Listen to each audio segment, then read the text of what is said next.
Hello mga higala, mga langga, ginabi na po ako sa pag-uwi. Galing po ako nag-pick up ng order ng aking mga buyers. Kaya diretso na ako sa palengke, mamamalengke ako. Inihaw na lang sana ang bibilhin ko, kaya lang kailangan mamamalengke ako. Gusto ko humigop ng mainit-init na sabaw. So ayan, tamang lakad lang ang mga person, mga langga, mga higala. At syempre dahil uhaw at gutom ang mga person, pero palamig lang ang aming bibilhin. Alanganin na ang oras to mga langga. Minagabi na kasi ako sa pag-uwi galing supplier, kaya ito tamang inom muna ako ng palamig. Dahil paguda siya ako, gusto ko magsabaw ngayon. At ito, papasok muna ako sa palengke. At yun na nga, hindi namin nabutan ang aming suki sa bangos. Kaya mag-iikot-ikot lang muna kami langga kung ano ang pwede namin bilhin na pwedeng iulam. Dahil nga maulan-ulan ngayon, gusto ko sana humigop ng masarap na at mainit-init na sabaw ng bangos mga langga. Kaya lang hindi nga namin nabutan ang aming suki. May nagtitinda naman na iba mga bangos mga langga. Kaya lang minsan pag sa iba kasi kami bumibili, may gilik, lasang gilik yung sabaw. Hindi talaga katulad ng suki namin sa bangos na wala talagang lasang gilik yung kaniyang bangos mga langga. Minsan pag hindi namin nabutan yung aming suki, nakabili kami sa iba mga langga. Diyos ko, hindi makakain yung bangus. Mag alas 7:30 na kasi mga langga ng gabi, kaya wala na kaming naabutan. Maaga nakapaubos yung aming suki ng bangus. Syempre gustuhin ko man mamalengke ng maaga, ginagabi rin ako sa pag-uwi galing maghanap buhay. Mahirap po kasi bumili ng hindi mo suki mga langga, kasi masasayang lang yung pera na binili mo ng bangus tapos hindi mo naman makakain. Dahil hindi nga po namin naabutan ng aming suki sa bangus mga langga, at malapit din naman kami sa SM Market. Dumiretso na lang din po kami. Dito kami titingin-tingin kung ano ang pwede namin iuulam. Tumitingin-tingin din kami sa mga panindang frozen dito sa SM mga langga. At titingin din tayo dito sa may tinda nilang isda, mga mari, mga parsi, mga langga, mga higala. Ito ang kagandahan sa lugar namin, malapit kami sa lahat, sa market, sa mall, kaya pag gusto ka kung saan mo pwedeng bumili kung may pambili. Parang kasarap ng daing ng bangus nila mga langga o mga higala. So ito, totongo tayo dito sa mga paninda nilang isda. Titingnan natin mga langga kung ano ang pwede nating mabili. Kaya lang dito sa SM Supermarket, pagka bumibili ka ng isda, siyempre tayo din ang maglilinis.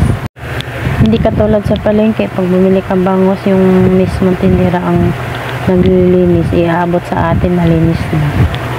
Hindi na kami bumili ng isda mga langga kasi syempre kami rin na maglilinis. Dito na lang ako titingin sa may defrozen na ulamin. Titingnan natin mga langga kung ano ang ating mabibili na pwede iuulam. Dahil gutom na nga kami, gutom na ako. Gusto ko yung madali ang lulutuin na lang mga langga. Parang gusto ko tusino. Dahil tatatlo lang kami sa bahay, gusto ko 1/4 lang. Kaya lang rito sa SM, kalahati tsaka 1 kilo lang ang available. Wala silang tigwa 1/4. Nakakaumay naman kung hotdog. Minsan lang naman kami nag-uulang ng tusino mga langga. So ayan, wala silang 1/4 mga langga. Babalik na lang kami rito sa may palengke. Dito kasi sa palengke mga langga, pwede kang bumili ng 1/4. Madami-dami na rin kasi ang 1/4. Gabi naman ngayon kahit hindi ka kakain na mas marami.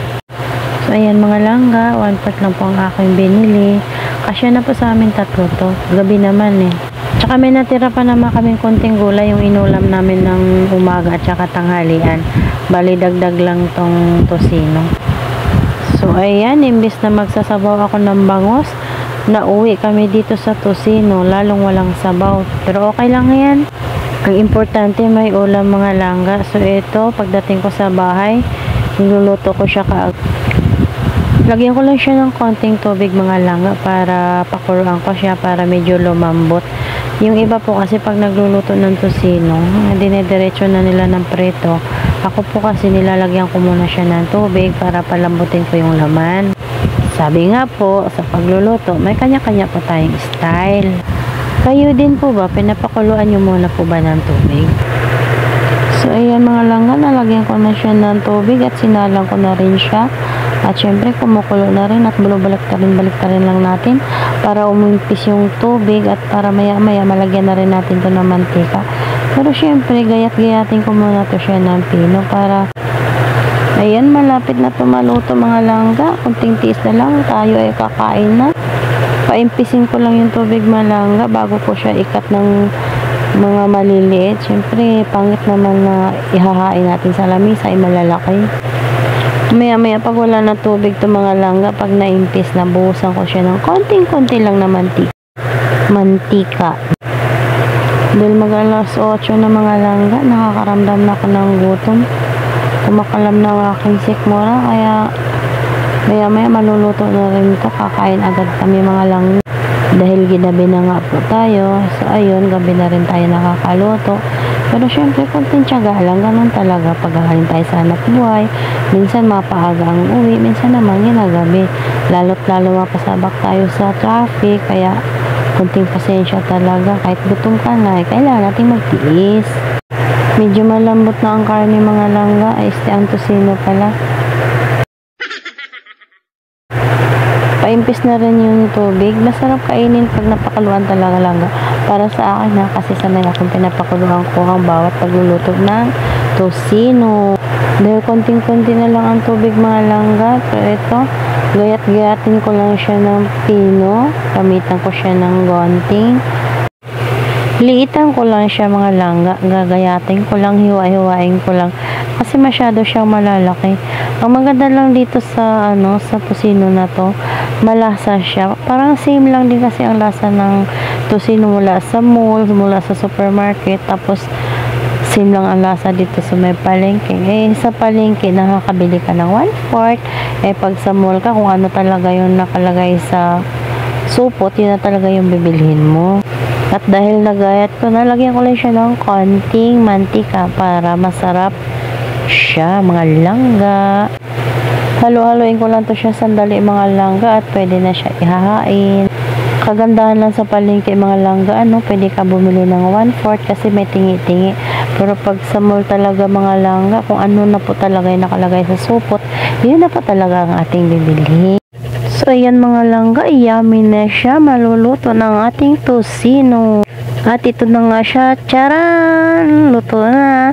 Kaya hanggang sa muli mga langga, kami po ay kakain na. Bye!